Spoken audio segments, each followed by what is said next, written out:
చైత్రమాసంలోని 9వ రోజున శుక్లపక్షం పవిత్ర దినాల్లో ఒకటిగా పరిగణించబడుతుంది.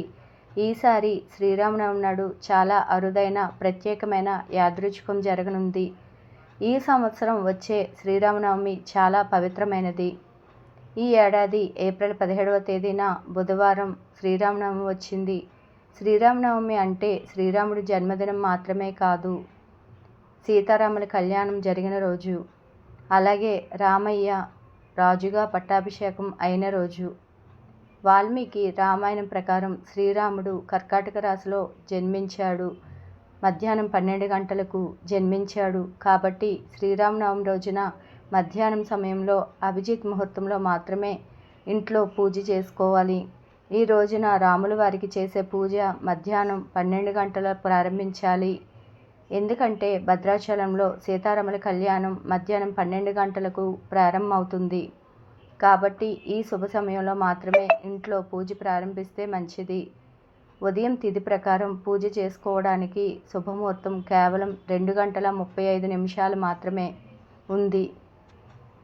ఉదయం 11 గంటల నుంచి మధ్యాహ్నం 1 గంట 30 నిమిషముల వరకు మధ్యలో పూజా కార్యక్రమాలు నిర్వహించుకోవాలి. శ్రీరామనవమి రోజున ఉదయం స్నానం చేసిన తర్వాత ఒక రాగి చెంబు నిండా నీళ్లు పోసి సూర్యభగవానుడికి అర్ఘ్యం సమర్పించండి. సూర్యుడి దర్శనం చేసుకున్న తర్వాత మీ పూజా గదిని అలంకరించి కలశాన్ని ప్రతిష్ఠించండి. అయితే ఏప్రిల్ 17వ తేదీన అనగా బుధవారం రోజున భద్రాచలంలో సీతారాముల వారి కళ్యాణం మధ్యాహ్నం 12 గంటల నుండి ప్రారంభమవుతుంది. కాబట్టి పండగ రోజున ఉదయం మీ ఇంటిని శుభ్రం చేసుకొని ఇల్లంతా పసుపు నీళ్ళు చల్లుకొని ఇంటిల్లిపాది మీ ఇంటికి దగ్గరలో ఉన్న రామాలయానికి వెళ్ళి దేవుణ్ణి దర్శించుకోవాలి. ఆలయానికి వెళ్ళి ఇంటికి వచ్చిన తర్వాత మీ ఇంట్లో పూజ ప్రారంభించాలి. సీతారాముల వారి ఫోటోకి గంధం రాసి కుంకుమ బొట్టు పెట్టాలి. తర్వాత రాముల వారి పటాన్ని చామంతి పూలతో కానీ ఎర్ర గులాబీలతో కానీ అలంకరించాలి. రాముల వారికి చామంతి పూలన్నా గులాబీ పూలన్నా చాలా ఇష్టం. మీ దగ్గర ముత్యాల దండలు ఉంటే వాటితో రాముల వారి చిత్రపటాన్ని అందంగా అలంకరించండి. లేదా మీ ఇంట్లో ఉన్న ఏవైనా నగలతోనైనా రాముల వారి పటాన్ని అలంకరించండి. ఇలా సీతారాముల పటాన్ని అలంకరించిన తర్వాత ఒక 11 తమలపాకులు తీసుకొని ఒక ఆకుపైన గంధంతో శ్రీరామ అని రాసి రాముల వారి ఫోటో ముందు ఉంచండి. అలాగే మీ ఇంట్లో అయోధ్య అక్షింతలు ఉంటే అక్షింతలు కూడా సీతారాముల వారి పటం ముందు ఉంచి పూజ చేయండి. శ్రీరామనవమి పండుగ రోజున పూజ చేసేటప్పుడు ఆవు నెయ్యితో దీపం వెలిగిస్తే మంచిది. ఈ రోజున చేసే పూజలో దేవునికి నైవేద్యంగా వడపప్పు మరియు పానకం సమర్పించండి. చివరగా 108 సార్లు శ్రీరామ అని జపించండి. ఆ తర్వాత హారతిని ఇవ్వండి.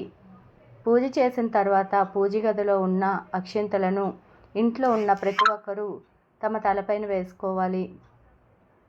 చివరగా పూజ పూర్తయిన తర్వాత రాముల వారికి మీ కోరికలను చెప్పుకొని నమస్కరించి ఒక 5 ప్రదక్షిణలు చేయండి. అలాగే సాయంత్రం సమయంలో కూడా స్నానం చేసి మరలా ఇంటిని శుభ్రం చేసుకొని పూజ చేయాలి. సాయంత్రం చేసే పూజలో తప్పకుండా 3 దీపాలు వెలిగించాలి.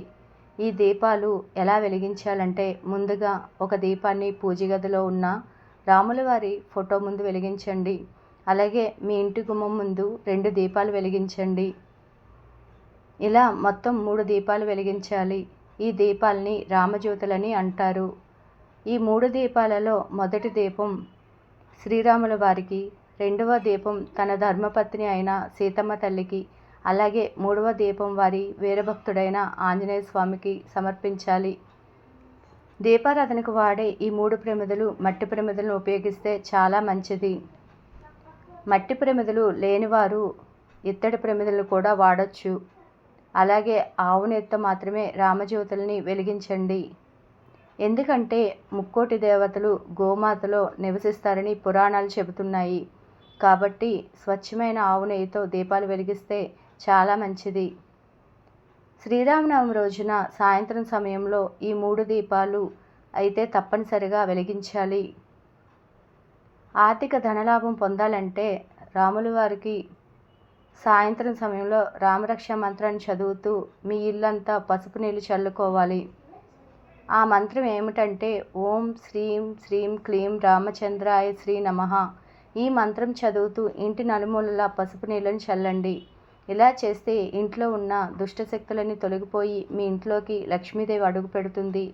ఈ రోజున తమలపాకుల దండను హనుమంతుడికి సమర్పించడం వలన మీ కోరికలన్నీ నెరవేరుతాయి.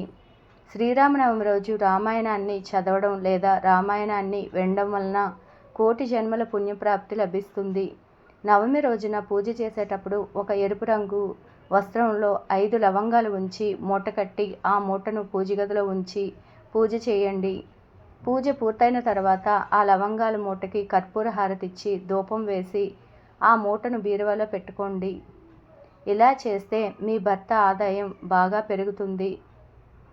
శ్రీరామనవమి రోజున శ్రీరామాన్ని 3 సార్లు జపం చేస్తే విష్ణు సహస్రనామం చేసినంత పుణ్యఫలం లభిస్తుందట.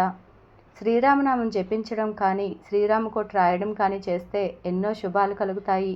చాలామంది పూజ చేసేటప్పుడు అగ్గిపుల్లతో దీపాన్ని వెలిగిస్తారు.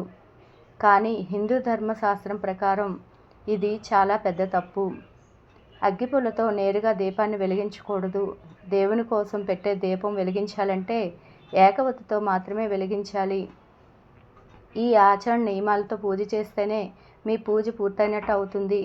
శ్రీరామనవమి రోజున ఎవరైతే ఇలా దీపారాధన చేస్తారో వారికి ఈ కొత్త సంవత్సరం అంతా ఏ కష్టాలు లేకుండా రాముల వారి అనుగ్రహం వలన సుఖ సంతోషాలతో జీవిస్తారు.